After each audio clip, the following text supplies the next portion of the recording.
नमस्कार, good evening. Money गुरु में आपका स्वागत है। आज चर्चा होगी लोन्स पर, साथ ही होम लोन में जो ब्याज और प्रिंसिपल पर छूट बढ़ी है उसका आपकी ईएमआईज पर क्या असर होगा, इसे हम समझेंगे। हमारे आज के एक्सपर्ट है ऋषि मेहरा, डील्स फॉर लोन के फाउंडर है। ऋषि, बहुत बहुत स्वागत है आपका कार्यक्रम में। Thank you for calling.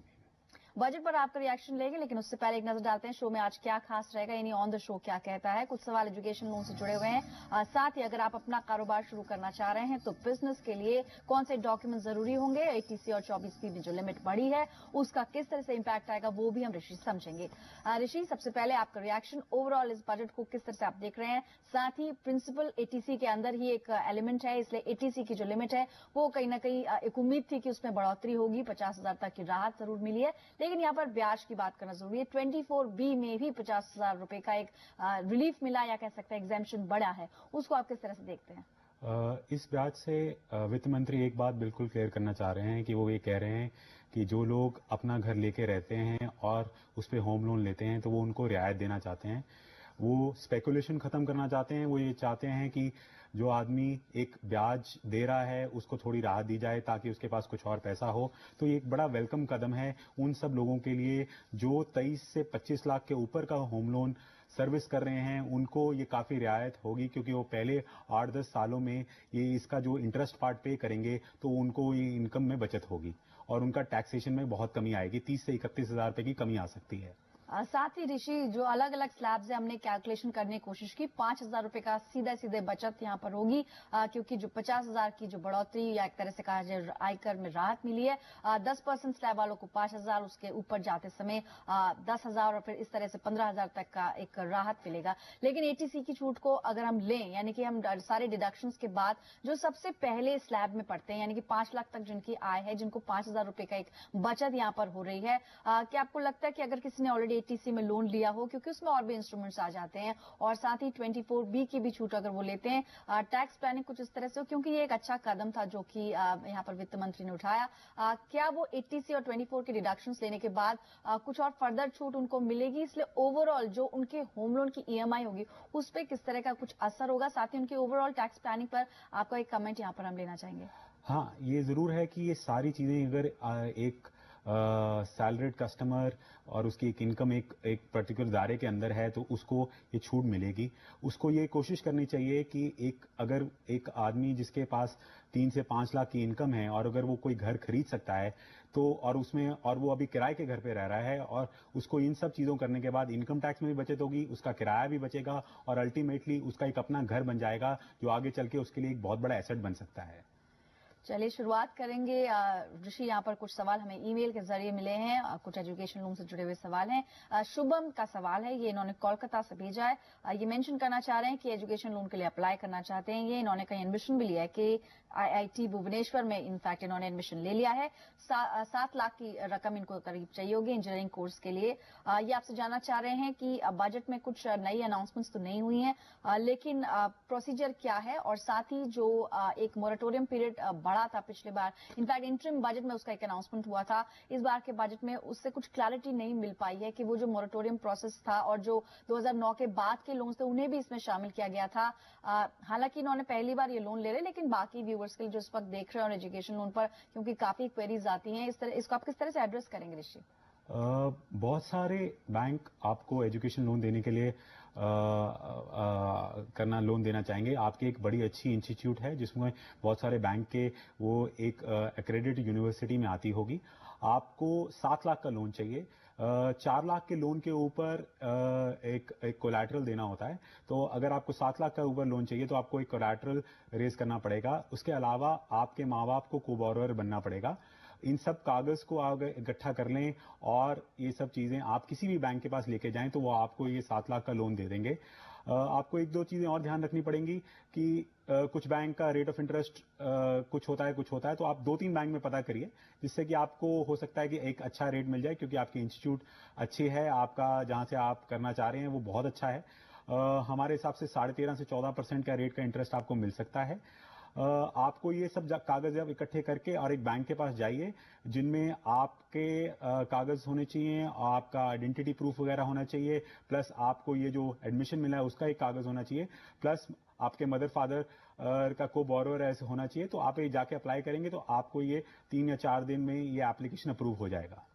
साथ ही ऋषि इन्होंने सवाल में ये भी मेंशन किया है कि जैसे पर्सनल लोन के लिए हम अप्लाई करते हैं वहां पर नेगोशिएशन का काफी असर होता है, आप ब्याज दर कुछ बैंक कम भी कर देता है, लेकिन जहां तक एजुकेशन लोन की बात करें निजी बैंक जो है वो इसे बहुत ही फीजिबल सेगमेंट नहीं मानते क्योंकि इसमें एक तरह से कहा जाए मुनाफा कमाने का चांस नहीं होता है। ऐसे में इन्होंने मेंशन किया है कि क्या प्राइवेट बैंक के अलावा सरकारी बैंक के अलावा क्रेडिला या और भी कुछ संस्थान है जहां से लोन मिलता है। आपने बताया करीब 14% के आसपास इनको ब्याज दर मिलेगी, बट बिसाइड्स द बैंक्स और कौन से इंस्टीट्यूट है जहां पर ये चेक कर सकते हैं और क्या ब्याज दरों में कोई अंतर होगा मार्केट वैल्यू? जैसे कि इन्होंने कहा कि क्रेडिला और एक एडवांस करके 2 प्राइवेट इंस्टीट्यूट्स हैं जो ये लोन देते हैं। DHFL का ये दूसरा ग्रुप है, ये भी एजुकेशन लोन में अब आ गए हैं। इनको जरूर चाहिए कि ये क्रेडिला और इन दोनों में पता करें, हो सकता है इनको रेट में कोई डिस्काउंट दे सकें या एक प्रोसेसिंग फी में डिस्काउंट दे सकें। देखिए, आप जब लोन लेना चाहते हैं तो आप जब भी 3 या 4 लोगों से बात करेंगे तो आपको कुछ नई चीजें पता लगेंगी जिसके कारण आपको रेट ऑफ इंटरेस्ट कम करवाने में आपका फायदा हो सकता है। क्योंकि आप जब कहेंगे कि आपकी अगर अच्छी इंस्टीट्यूट है और आप अगर ये सब कर सकते हैं तो एक अच्छा कस्टमर पाने के लिए कुछ ना कुछ बैंक कुछ ना कुछ लोन कमी कर सकते हैं। सरकारी बैंकों में एक फिक्स रेट होता है, बट जो प्राइवेट इंस्टीट्यूट्स होते हैं या जो NBFCs होती हैं वो कुछ रेट्स में कभी कभार अच्छा कस्टमर देके डिस्काउंट दे देती हैं। और साथ ही इन्होंने ये भी आपसे जानना चाहा कि कुछ बैंक्स के नाम आप इन्हें बता सकें, हालांकि जो इनके नियरेस्ट होंगे वहां पर इनको अप्रोच करना चाहिए, लेकिन फिर भी आप शुभम को हाँ, इनको bank of Baroda, state bank of India, UCO bank, in 3 axis bank, चारों बैंक में ट्राई करना चाहिए। चलिए शुभम, आपको यहाँ पर राय मिल गई है। और अगले सवाल पर जाने से पहले ऋषि, जैसा मैंने शुरुआत में भी मेंशन किया कि इस इंटरिम बजट में यानी जो चुनाव से पहले जो बजट आया था पिछली सरकार का, उस वक्त यूपीए सरकार का, उसमें मोरेटोरियम को लेकर अनाउंसमेंट हुई थी कि 2009 के बाद के लोन्स भी अब मोरेटोरियम पीरियड के अंदर आएंगे, यानी जिनका ब्याज बकाया है उनको एक छूट मिलेगी। लेकिन इस बार के बजट में एजुकेशन लोन को लेकर कोई भी अनाउंसमेंट नहीं हुई है। ऐसे में आपका क्या नजरिया है इस चीज को लेकर, क्योंकि जो बहुत सारे व्यूवर्स इस वक्त देख रहे हैं जो एजुकेशन लोन लिया हुआ है जिन्होंने और शायद जिनका ब्याज बकाया भी होगा, इस ओवरऑल जो बजट है एजुकेशन लोन का जहां तक सवाल है उसके लिए थोड़ा सा डिसअपॉइंटिंग रहा, उसको लेकर कोई भी अनाउंसमेंट नहीं, उस पर आपका क्या कहना है? हाँ, एक एजुकेशन लोन, देखिए आप एक कंट्री में अगर आप एजुकेशन लोन अच्छे से बांट पाते हैं तो आपको एक सिस्टम ऐसा क्रिएट होता है कि ये लोग पढ़ लिख के बहुत एक अच्छी कंट्री को अलग तरफ लेके जा सकते हैं। देखिए, अगर आपके पास आज से 8-10 सालों में जो भी इंडिया ने प्रोग्रेस किया है वो हमारे इंजीनियर के बेसिस पे हुआ है। अब ये सब इंजीनियर्स कहीं कुछ हर कोई लोग वो इंजीनियर की डिग्री अफोर्ड नहीं कर सकते। अगर ये एजुकेशन लोन आसानी से मिल सके, कुछ रेट की कंसेशन मिल सके, तो हो सकता है कि ज्यादा से ज्यादा लोग जो गरीब घर के भी हैं वो भी ये इंजीनियर बन पाएं या कोई और डिग्री कर पाएं, जिससे कि एक कंट्री भी आगे बढ़ सकती है। उम्मीद ये थी कि इस सरकार में उनके लिए कुछ खास आएगा, पर हो सकता है कि अगले साल या उससे पहले भी कुछ इंटरिम रिलीफ दे सकें जब वित्त मंत्री इसको देख पाए। बिल्कुल ऋषि, तो यहाँ पर आपने अपना नजरिया भी शेयर किया और कुछ सवालों को भी हमने शामिल किया है। बहुत सारे अभी दर्शक हैं जिनके सवाल हमें लेने हैं। फिलहाल एक ब्रेक के लिए रुकते हैं। आप भी अपने सवाल भेज सकते हैं हमारे एक्सपर्ट के पास। आपको हमारा ईमेल आईडी नोट करना होगा moniguru@zmedia.slgroup.com या फिर कर्ज लिखकर स्पेस देकर अपना सवाल आपको भेजना होगा 57575 पर। जल्द लौट आएंगे।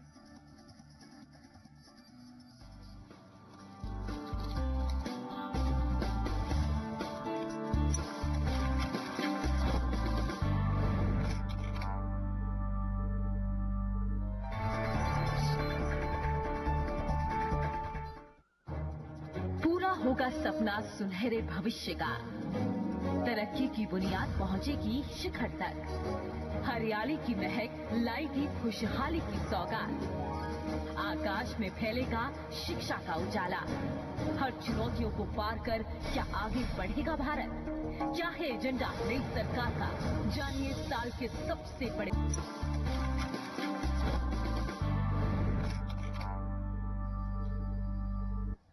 Welcome back. आप देख रहे हैं मनी गुरु। आज चर्चा लोन्स पर हो रही है और dealforloans.com के फाउंडर हमारे साथ हैं, ऋषि बने हुए हैं आपके सवालों के जवाब देने के लिए। कुछ सवाल ईमेल के जरिए भी हमने शामिल किए हैं। अरविंद चौधरी जी का सवाल है, राजस्थान के रहने वाले हैं। इन्होंने मेंशन किया है कि स्टोनी ब्रुक यूनिवर्सिटी जो कि न्यूयॉर्क में है, वहां इनको एडमिशन मिला है, लेकिन शायद इन्होंने बैंक में अप्लाई किया था, स्टेट बैंक ऑफ जयपुर या ऐसा कुछ उन्होंने मेंशन किया है। एक्रेडिटेशन सर्टिफिकेट की बात कर रहा है बैंक, कैसे मिलेगा वो, और साथ ही क्या जितने भी स्टूडेंट्स अब्रॉड लोन्स के लिए अप्लाई करते हैं उनके लिए ये जरूरी होता है, मैंडेटरी होता है क्या ऋषि? जी हाँ, जब आप एक एजुकेशन लोन किसी बाहर की यूनिवर्सिटी में अप्लाई करते हैं तो एक बैंक को ये चाहिए होता है कि वो यूनिवर्सिटी कोई क्रेडिटेड है किसी सरकारी इंस्टीट्यूट, या उनको एक डिग्री देने का वो दायरा है या नहीं है, मतलब कि वो मान्यता यूनिवर्सिटी है या नहीं है। अब अगर एक्रेडिटेशन नहीं पता लगेगा तो वो किसी भी इंस्टीट्यूट को ऐसे लोन जाने शुरू हो जाएंगे, जिससे कि बैंक को कल को ये लोन रिकवर करने में मुश्किल हो जाएगा, क्योंकि ऐसी यूनिवर्सिटी अगर आप पढ़ के आपको शायद कोई नौकरी ना मिल सके। ये काफ़ी अच्छी और मानी हुई यूनिवर्सिटी है। आपको बस उस यूनिवर्सिटी पर जाके एक्रेडिटेशन सर्टिफिकेट या उनकी वेबसाइट से डाउनलोड करना है और वो करके उनको अपने बैंक को देना है और वो आपको ये लोन दे देंगे। ऋषि जी, डज इट मीन कि चाहे हम इस यूनिवर्सिटी की बात करें बट ओवरऑल भी, क्योंकि बहुत सारे स्टूडेंट्स हैं जो बाहर लोन के लिए या पढ़ाई के लिए अप्लाई करते हैं और ऐसे में एजुकेशन उनको चाहिए होता है, एक्रेडिटेशन से बेसिकली यहाँ पर अर्थ है कि आप एक लीगल मान्यता उसकी बता रहे हैं कि ये एक यूनिवर्सिटी है जहां पर आपने दाखिला लिया है, तो क्या जो भी एडमिशन के डॉक्यूमेंट्स है केवल वो सेटिस्फैक्टरी नहीं होता है बैंक के लिए? नहीं, देखिए बैंक को ये भी देखना होता है कि आप किस इंस्टीट्यूट से या किस कॉलेज से पढ़ाई कर रहे हैं।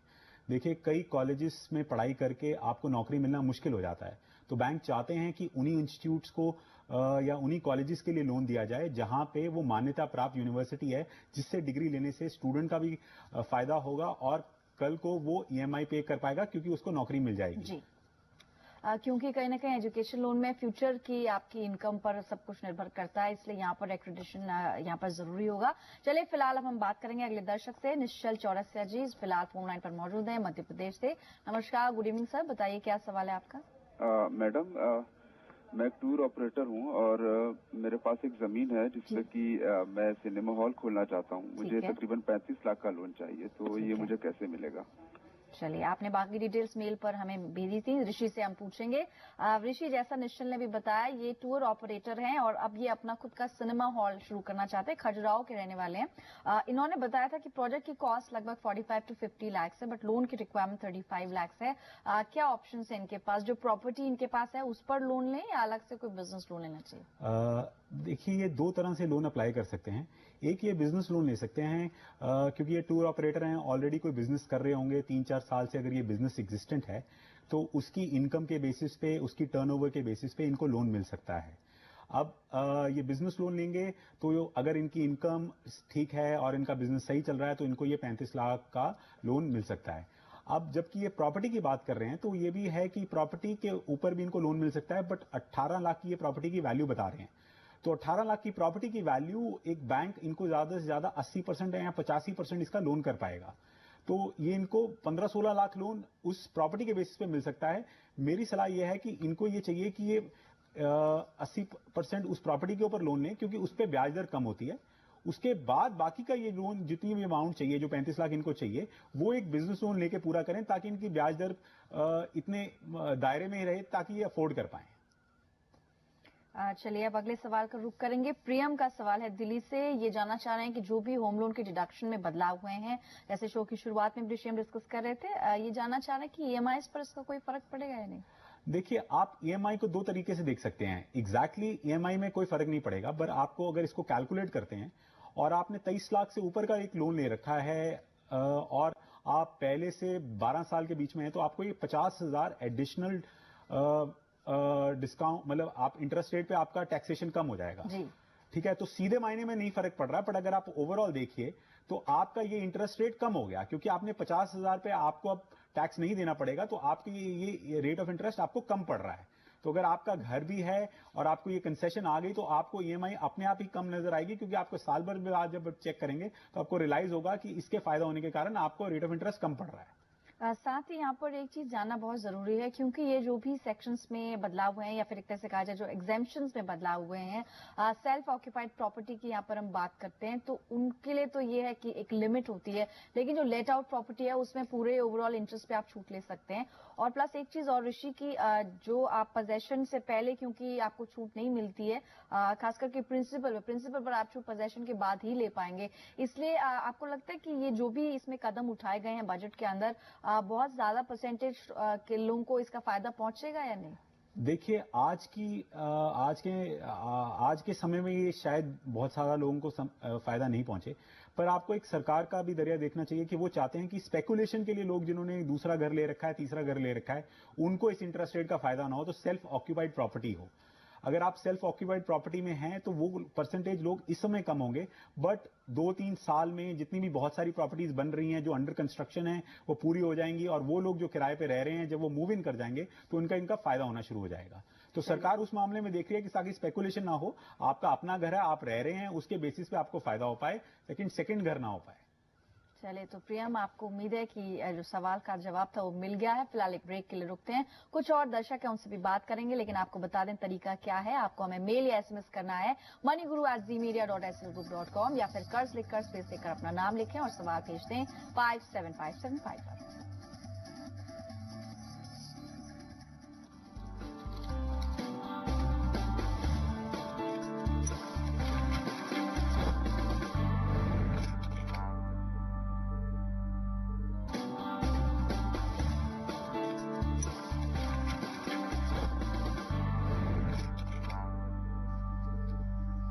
Welcome back. मनी गुरु देख रहे हैं आप, आखिरी सेगमेंट है इसलिए अगला सवाल लेंगे। रूपम जी हमारे साथ फोन लाइन पर मौजूद हैं झारखंड से। नमस्कार रूपम जी, बताइए क्या आपने सवाल पूछना है एक्सपर्ट से?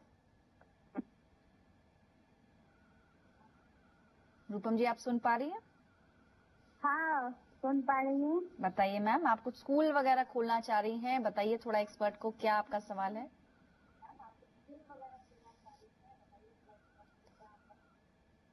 जी हाँ, स्कूल खोलने के लिए जो जूनियर सेक्शन होता है उसके लिए मिनिमम मुझे 20 लाख का जो लोन चाहिए वो कहाँ से और किस बैंक से इजीली अवेलेबल होगा, क्या टर्म्स एंड कंडीशन होगा, वो जानना चाहती हूँ। और जो ये जिस जमीन पर आप स्कूल बनाना चाह रही हैं वो जमीन आपकी अपनी है? जी हाँ, जमीन मेरी अपनी है। हमारे साथ एक्सपर्ट हैं, वो बताएंगे आपको कि आप कहां पर अप्रोच करें, कहां संपर्क आपको करना होगा। बाकी डिटेल्स हमारे पास है, तो ऋषि से डिस्कस करते हैं। ऋषि, रूपम ने मेल पर बताया था कि जो इनके हस्बैंड ने 25,000 रुपए प्रति माह कमाते हैं, इनकी भी सैलरी कुछ 10,000 रुपए है, लेकिन जो ये प्रॉपर्टी की बात करें, जो लैंड है 10 लाख का वो लैंड है, उस पर इनको मैक्सिमम कितना लोन मिल पाएगा। हालांकि प्रोजेक्ट वगैरह के बारे में ज्यादा डिटेल्स इनके पास नहीं थी, सिर्फ इन्होंने अभी ऐसा एक सोचा, एक आइडिया है इनका कि ये अपनी जमीन पर एक स्कूल का कंस्ट्रक्शन करें। तो कंस्ट्रक्शन लिंक लोन्स में कितनी आसानी या कितनी मुश्किल होगी इनको मिलने में, क्योंकि जैसा कि रूपम ने बताया फिलहाल ये नौकरी छोड़ चुकी हैं। ये केस काफी डिफिकल्ट है, क्योंकि अगर ये नौकरी छोड़ चुके हैं तो इनको अपनी नौकरी के बेसिस पे कोई पर्सनल लोन वगैरह नहीं मिल सकता है। जमीन के बेसिस पे भी अगर इनको लोन मिलेगा तो उसके बेसिस पे भी इनको इनकम दिखानी होगी कि ये पे कैसे करेंगे।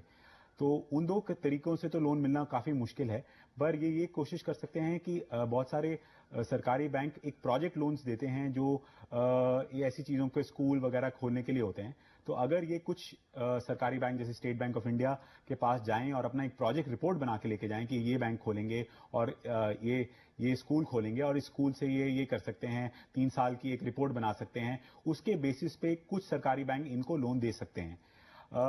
आप अगर प्रॉपर्टी पे लोन लेना चाहेंगे तो वो 10 लाख की प्रॉपर्टी है, उसके ऊपर फिर वही 75 से 80% तक लोन मिल सकता है, बट बैंक को ये भी देखना होता है कि आप इसको पे बैक कैसे करेंगे। पर अगर ये नौकरी छोड़ चुके हैं और ये एक बिल्कुल फ्रेश प्रोजेक्ट है, ये थोड़ा मुश्किल हो सकता है। ऋषि, यहाँ पर दो बातें हैं, कुछ लिए आपसे जानना चाहेंगे कि जो ये प्रोजेक्ट है, जो ये सोच रहे हैं, क्या प्रोजेक्ट रिपोर्ट बनाने के लिए किसी आर्किटेक्ट की मदद होगी यहाँ पर?